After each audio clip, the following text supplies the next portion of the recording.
watching Disney Channel.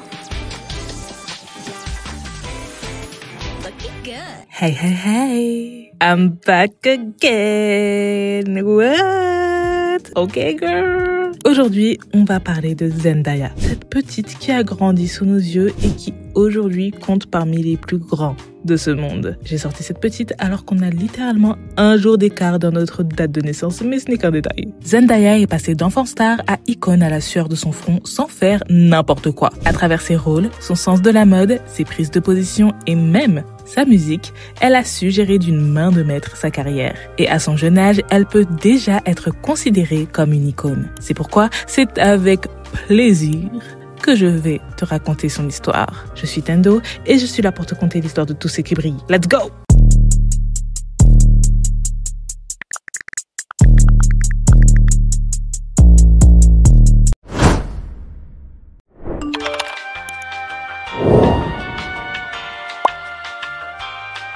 On est le 1er septembre 1996 à Oakland, en Californie, aux États-Unis. Et une petite fille appelée Zendaya Marie Stormer Coleman voit le jour. Cette petite se fera communément appeler plus tard Zendaya. Elle a actuellement 27 ans, comme Bibi. Elle est la fille du couple de professeurs, Claire Stormer, prof à l'école primaire et gestionnaire dans un théâtre, et Kazembe Ajum Coleman, prof de gym et garde du corps. Sa mère est de descendance allemande et irlandaise et son père est afro-américain de descendance zimbabwéenne. Son prénom, Zendaya, vient d'une langue bantoue du Zimbabwe, le Shona, et prend comme signification rendre grâce. Elle est la plus jeune d'une famille de 6 enfants. Tous ses frères et sœurs viennent d'une union d'anciennes relations de son père. Info complètement inutile, mais j'ai besoin de la partager. Zendaya fait 1m78, tandis que son père fait 1m88 et sa mère mesure 1m93. Dans leur famille, ils n'ont pas le droit d'être petits. Zendaya est une petite fille timide et calme. Mais dès l'âge de 6 ans,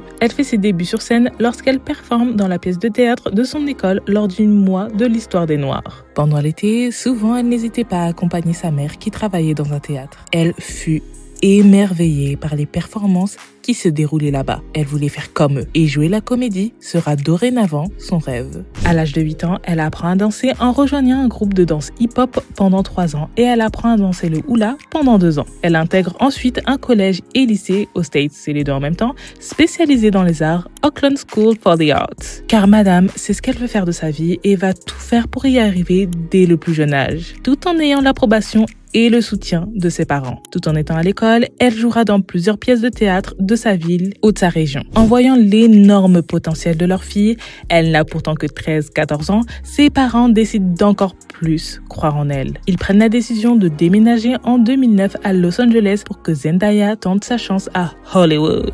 Ainsi, sa mère reste dans sa ville natale et Zendaya et son père s'envolent pour réaliser ses rêves. Là-bas, elle passe autant d'auditions qu'il le faut, tout en restant scolarisée dans une nouvelle école. Elle commence tout d'abord à travailler en tant que mannequin avec sa petite Willa, c'était sûr. Elle travaille pour des marques comme Macy's, Mervyn's et Old Navy. Elle apparaît dans la pub de jouets iCarly et est danseuse dans la pub de la marque Sears aux côtés de Selena Gomez. Puis apparaît dans le clip de Kids Pop qu'il s'agissait d'une cover de la chanson de Katy Perry, Hot and Cold. Fin 2009, des auditions pour la nouvelle série événement de Disney Channel, Shake It Up, sont lancées. Elle tente sa chance et auditionne bien évidemment pour le rôle principal, Cissy Jones. Mais c'est Bella Thorne qui obtiendra le rôle au final, malgré qu'elle ne sut pas danser ni chanter à l'audition. Oui, elle a appris plus tard. Elle finira par avoir le second rôle, le rôle de la fameuse meilleure amie noire ou métisse, Rocky Blue. Comme par hasard. Disney, comme par hasard. Mais fuck it. Elle prend le rôle pour voler le show. Parce qu'on sait qui était la vraie star de cette série. On se sait. La série arrive sur nos écrans en 2010 et devient un vrai succès planétaire. Et voilà un autre bag pour Disney Channel. Grâce à cette série, Zendaya se fait connaître du grand public et c'est là où je l'ai connue également. Shake It Up sera à l'antenne le temps de 3 saisons, de 2010 à 2013. Elle gagnera supposément $140 000 le temps des 3 saisons.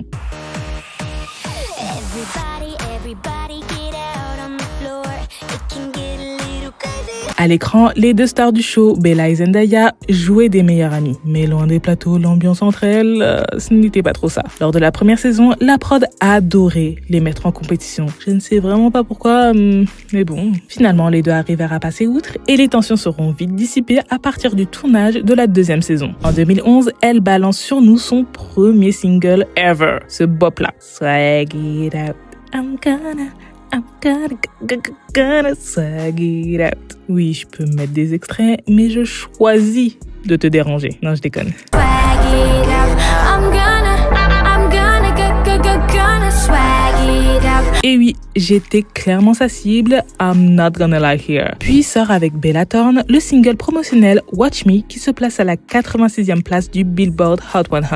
En 2012, elle obtient son premier rôle dans le film original de Disney Channel, Friend and Enemies, aux côtés de Bella Thorne. Durant cette même année, elle sort le single Something to Dance For pour la soundtrack de la seconde saison de Shake It Up. Elle enregistre 3 autres sons pour la BO de la série également. En voyant la versatilité de la petite Coleman là, Disney signe Zendaya sur leur label Hollywood Records. En 2013, à 16 ans, elle participe à la 16e saison de Danse avec les stars aux États-Unis et arrive jusqu'en finale, tout en participant à la 3e et dernière saison de Shake It Up. Série annulée, juste parce que...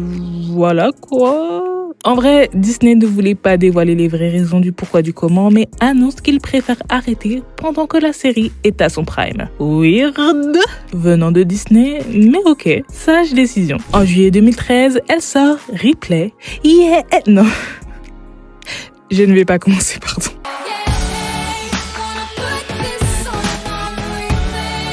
Single qui atteint la 40e place du Billboard Hot 100 et qui cumule encore aujourd'hui plus de 217 millions de vues sur YouTube. Ce single sera suivi en septembre par la sortie de son premier album appelé sobrement Zendaya. L'album n'a pas été un succès fou, ça a même été un flop, vendant lors de sa première semaine de sortie seulement 7000 copies, mais qu'importe. Replay on replay, I don't care. Surtout le son My Baby.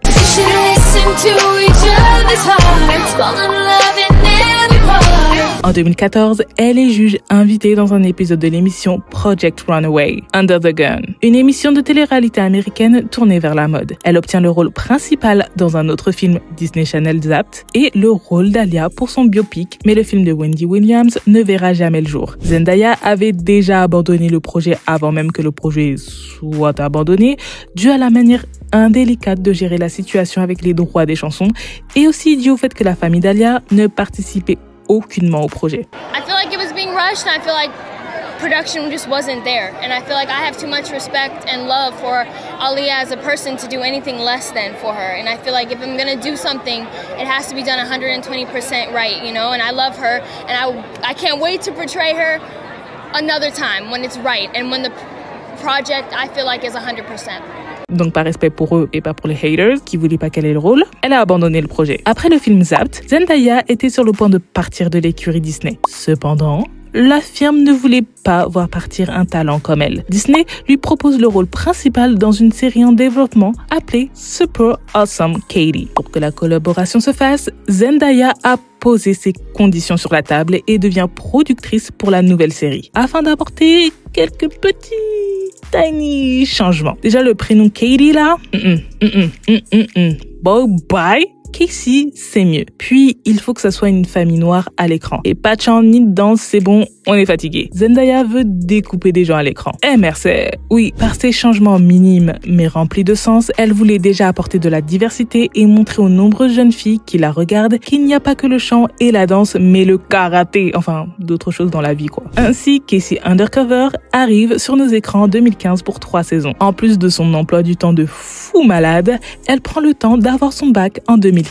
En 2016, elle décide de prendre au sérieux sa carrière de chanteuse et signe chez Republic Records, le label de Taylor Swift, Ariana Grande, Nicki Minaj et The Weeknd et plein d'autres. En jointure avec Hollywood Records. Elle chante Neverland pour la trame sonore de la comédie musicale Finding Neverland, produit par Bryan Cranston, aka le père de Malcolm, aka Walter White pour les intimes. Puis sort le single Something New en feat avec Chris Brown. Ce son sample mon son Creep de TLC. De plus, Timbaland est aux commandes de la production de l'album qui est en préparation.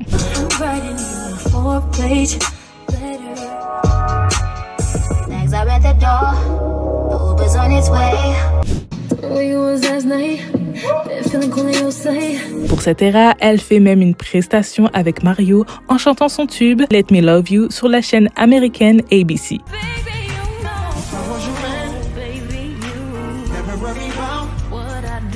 Bref, une era qui commence plus que bien. Mais cet album n'arrivera jamais dans les bacs et sa carrière de chanteuse s'est à peu près arrêtée là, à peu près. Mais pourquoi? Déjà, il devait y avoir un clip pour Something New. Finalement, Zendaya refuse de sortir le clip avec Chris Brown, clip pourtant filmé, et refuse de promouvoir la chanson en soutien à sa pote Kehlani. Qu'est-ce que la chanteuse Kehlani fout dans l'histoire? Chris Brown a osé ouvrir sa grande bouche pour remettre en question, pour ridiculiser la tentative de suicide que Kehlani avait fait à la suite de nombreux harcèlements. Et Zendaya n'a pas apprécié, mais pas du tout.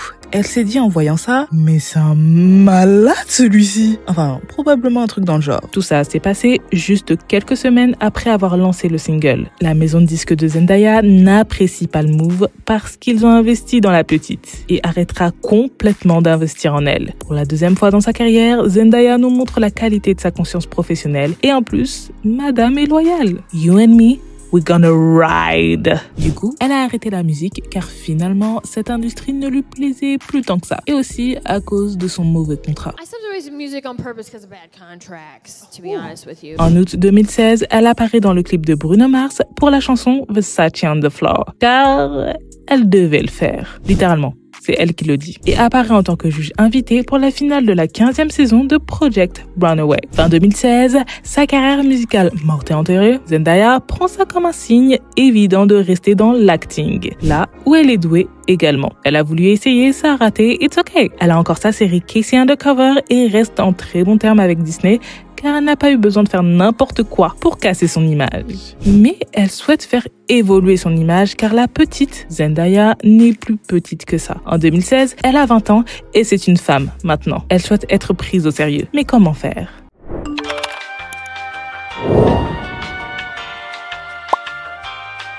À travers son parcours, Zendaya nous apprend à briser avec brio la malédiction Disney, sans passer par la fameuse case Bad Girl, Descente aux enfers ou les oubliettes. Bien évidemment, les femmes venant de Disney font ce qu'elles veulent, leur choix, leur dos. Mais le problème, c'est qu'elles passent un peu trop souvent par la case Bad Girl, afin de nous faire oublier la petite souris. Mais on n'oubliera jamais. Jamais! En 2017, elle fait ses premiers pas sur le grand écran. Un big step pour Zendaya. Surtout que ce n'est pas dans n'importe quel rôle. Madame a été castée dans le reboot de Spider-Man par l'écurie Marvel. Spider-Man Homecoming. Aux côtés de Tom Holland dans le rôle de son love interest, MJ, ou Michelle Jones.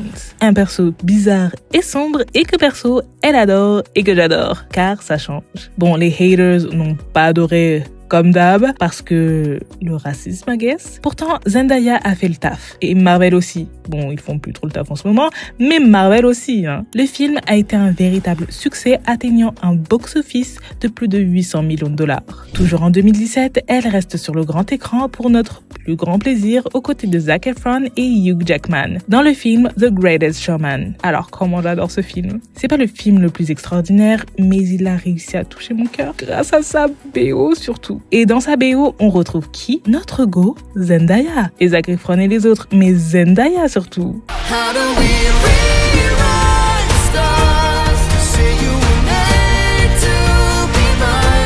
Vraiment, cette BO, c'est une pépite. This Is Me par Kayla Cedar. Frisson.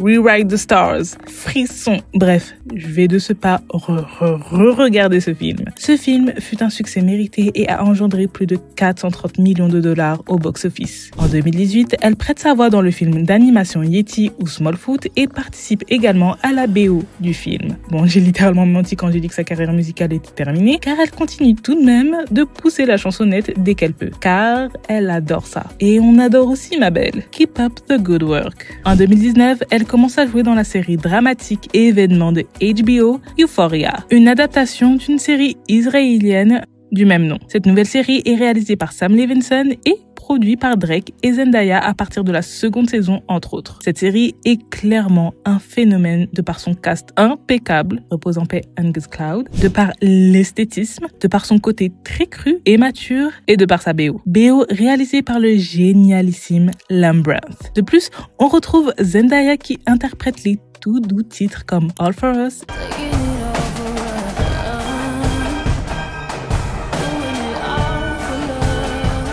et I'm Tired. Euphoria se démarque également de par ses histoires, surtout celle de Rue, le personnage incarné par Zendaya. Ce perso combat ses addictions et est inspiré par l'histoire vraie de Sam Levinson. C'est pourquoi son arc à elle est aussi bien fait. La série n'est pas parfaite, ça c'est sûr, mais ça reste une bonne série. En plus de ça, c'est un show qui a impacté la pop culture. Malgré les nombreuses critiques, le show reste une série iconique. Et grâce à ça, Zendaya a pu gagner non pas un, mais 2 Emmy Awards dans la catégorie meilleure actrice principale dans une série dramatique, devenant la deuxième femme noire après Madame Viola Davis à recevoir ce prix. Et si tu ne comprends pas l'importance entre guillemets de ce prix, en gros les Emmy, c'est les Oscars des films ou les Grammy de la musique. De surcroît, elle aurait touché $1 million par épisode. Encore en 2019, elle rempile pour le rôle de MJ pour Spider-Man Far From Home et un autre carton pour Zendaya. Ce film a littéralement explosé le box-office en dépassant le $1 milliard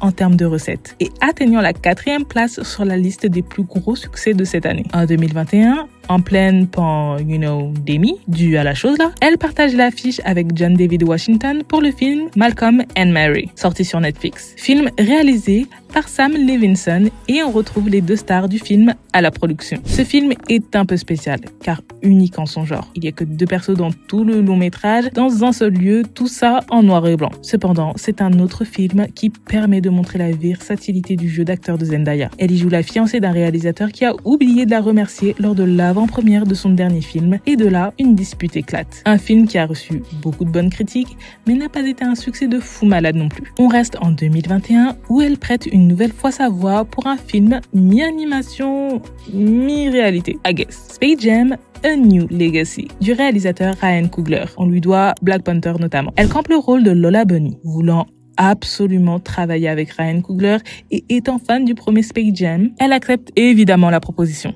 Mais le film a été un flop. Puis elle continue de peaufiner sa filmographie en prêtant ses traits au personnage de Shani dans Dune, première partie, aux côtés de Timothée Chalamet et plein de gens connus, vraiment la liste est insupportable. Et dont la deuxième partie arrivera d'ici fin de cette année 2023. Le film a été un succès. Mais Zendaya, où étais-tu au juste? 7 minutes, ce n'est pas beaucoup. Moi, personnellement, ça me dérange pas parce que le film est comme ça, mais apparemment, ça en a dérangé pas mal. Bon, après, je comprends parce que dans les bandes annonces, elle avait le même temps d'écran que Timothée Chalamet. Alors qu'au ciné, c'était pas pareil. La même année, parce que Zendaya ne s'est pas choumée, elle reprend son rôle de MJ pour le dernier volet de Spider-Man No Way Home. Une petite pépite comme ça posée en décembre 2021 et qui dégommera le box-office, engrangeant plus d'1,9 milliard au box-office et devenant au passage le plus gros succès de 2021. Pourtant, il est sorti en décembre 2021, c'est pour dire. C'est incroyable. Succès complètement mérité en tout cas. Et dans la foulée, elle aurait gagné pas moins de $10 millions pour cette trilogie. Ensuite, en 2022, elle reçoit son deuxième Emmy. Et 2023, elle gagne le Golden Globe de la meilleure actrice dans une série télévisée dramatique pour son rôle dans Euphoria. Avril 2023, Zendaya nous surprend en montant sur scène aux côtés de Lambranth durant le festival de Coachella. Ils performent ensemble All For Us et I'm Tired. Puis apparaît dans les featuring du dernier album de celui-ci sur le son The Feels. En 2024, elle sera à l'affiche du film Challengers qui fait déjà du bruit à cause de sa bande-annonce qui révèle un plan à 3 entre les différents personnages principaux. Surtout qu'elle aurait touché $11 millions pour jouer dans ce long métrage. Zendaya a su parfaitement faire sa transition entre des rôles d'enfant voire d'ado à des rôles plus matures. Elle évolue avec son audience sans nous dérouter et on apprécie en la soutenant encore et toujours. Néanmoins, ce n'est pas que grâce au choix de ses rôles très bien choisis qu'elle peut aujourd'hui se vanter d'être synonyme d'icône. C'est aussi grâce à son sens inné de la mode et son ingrédient magique, son incroyable styliste Lo Roach. I have a secret weapon. His name is Law Roach. Comment parler de Zendaya sans parler de Law motherfucking Roach? I mean, c'est littéralement blasphème sinon. Le gars a habillé Céline Dion, Ariana Grande, Anna Tawai, Bella Hadid, Mary J. Blige, Mariah Carey, bref, t'as capté le calibre. Sache qu'à Hollywood, et surtout pour une femme, les apparences comptent énormément. Et Zendaya et sa team l'ont très vite compris. Lo l'habille depuis qu'elle a 14 ans, depuis précisément l'avant-première de Never Say Never, Never, Never en 2011. Ils se sont rencontrés car c'est un ami du père de Zendaya. Lors de sa période pour briser la malédiction de Disney, Monsieur Roach a tout mis en œuvre pour avoir les meilleures robes, les meilleurs concepts de robes, les meilleurs storytelling pour ses tenues. Oui, à plusieurs reprises, les tenues de Zendaya nous susurraient à l'oreille une belle histoire. Elle participait à des avant-premières où elle était souvent en adéquation avec les films. Ici, à l'avant-première de Spider-Man, où elle vient à plusieurs reprises avec des robes qui rappellent le film. Ou lors du Met Gala, quand elle fait son apparition portant la robe de Cendrillon avec Law Roach comme Godfather. Une des plus belles stories racontées par Law sans jamais prononcer un seul mot. Bravo. Elle participait même à des événements juste pour montrer ses tenues. C'est sûr qu'elle n'est pas congolaise, elle. I would show up to shit I had no business being at, just so I can get the look. You know what I'm saying? Nice. Et bien évidemment, elle a plein d'autres tenues et ces tenues sont souvent acclamées par les critiques et ses pairs. Sa versatilité et sa prestance nous fait que la remarquer. Ses nombreuses apparitions sur le tapis rouge lui font toujours bonne presse. Elle a que des critiques dithyrambiques qui pleuvent sur elle. Sauf quand une nobody la critique lors des Oscars de 2015, mais même pas pour dire quelque chose de sensé. Juste parce qu'elle portait des locks ce soir-là, elle ose dire qu'elle sent le patchouli et l'herbe. Mais, commentaire inutile, saupoudré de racisme. Mais j'en parle parce que ça fait du boucan et à la fin, Zendaya a eu sa poupée Barbie à son effigie. Donc finalement, commentaire pas si inutile que ça. I guess. Non, je dis que c'est toujours autant inutile. En tout cas, elle a tout compris et Law Roach est un génie. Elle a su garder ses principes et évoluer tout en naviguant dans le dangereux monde qu'est Hollywood. Elle est même restée dans l'écurie Disney car Marvel, c'est Disney. Quel luxe vraiment. Elle a su s'entourer de bonnes personnes pour continuer à vivre son rêve. C'était point facile car il y a eu des moments où elle a dû virer certaines personnes comme sa publiciste incompétente. And I had a publicist and I wasn't happy with my hair and makeup and she said like I wouldn't really stir the pot because I haven't had a black girl on the cover in a really long time, so let's not like. And so I was like, oh, we're not going to work together anymore. Mais elle a toujours su prendre les bonnes décisions pour elle et sa carrière.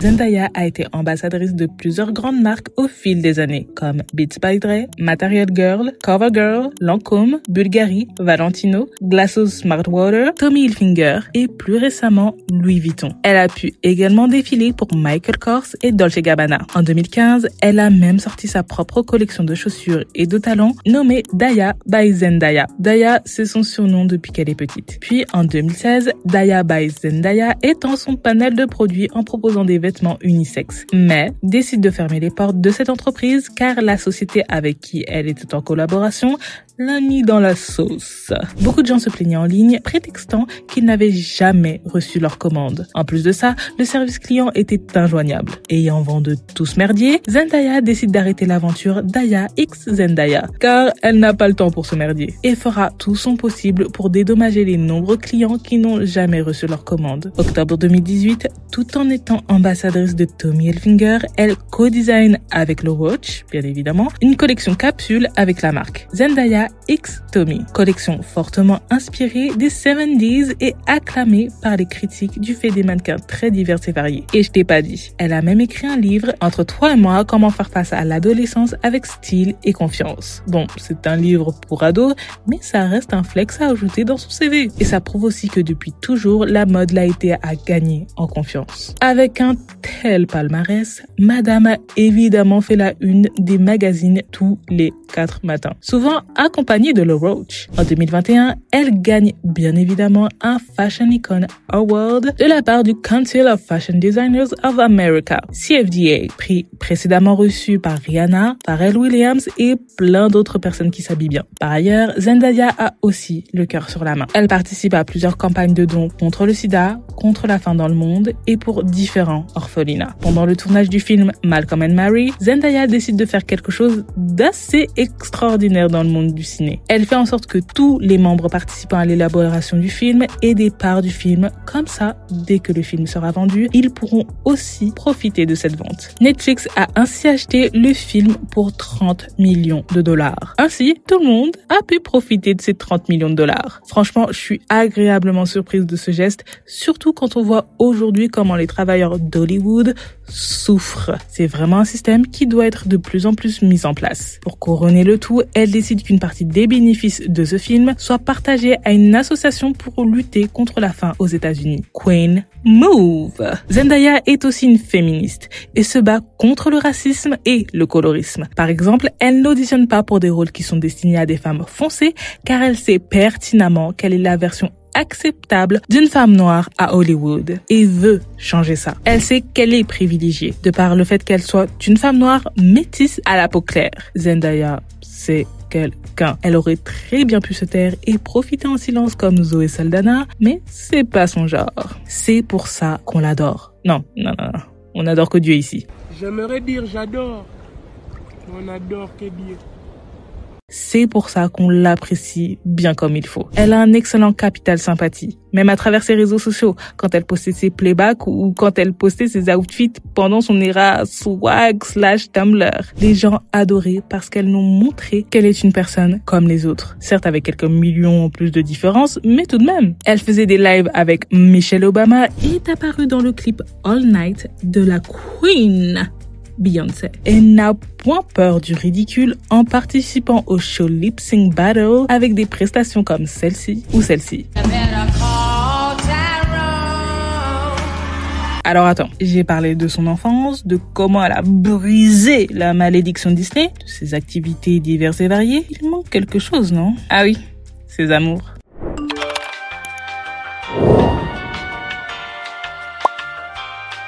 Zendaya n'aime pas que sa vie privée et romantique soit étalée à la vue de tous. Mais comme on est curieux et agaçant as fuck, évidemment que les gens vont fouiller, suspecter et découvrir les love interests de Madame Coleman. De 2012 à 2016, elle a fréquenté pendant 4 ans son premier amour, l'acteur et chanteur Trevor Jackson. Elle est même apparue dans un de ses clips, Laquia Ground. Ils n'ont jamais confirmé leur relation en se décrivant mutuellement comme best friend, mais on n'a pas eu besoin d'eux pour comprendre. Elle date supposément un court instant le joueur de football américain Odell Beckham Jr. De 2019 à 2020, elle a fréquenté sa co-star d'Euphoria, Jacob Elordi. Là aussi, aucune confirmation que des best friends par-ci et petites sœurs par-là, mais les photos des deux en vacances ou en train de s'embrasser ont circulé et on a compris. Puis, le jour du 24e anniversaire de Zendaya, Jacob se trimballe avec une autre go, la mannequin Kaia Gerber, marquant la fin de leur relation. Depuis 2021, elle est heureuse en couple aux côtés de Tom Holland,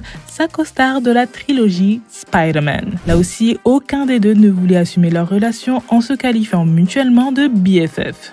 La technique bref de Zendaya. Des rumeurs depuis 2020 circulaient à leur sujet, mais ça restait que des bruits de couloir. Jusqu'au jour où des clichés volés d'eux en train de s'embrasser ont enflammé la toile et depuis, ils n'ont pas eu d'autre choix que d'assumer. Même s'ils n'ont pas apprécié le move. Aujourd'hui, ils nous partagent de temps à autre leurs moments intimes, tout chou qui nous.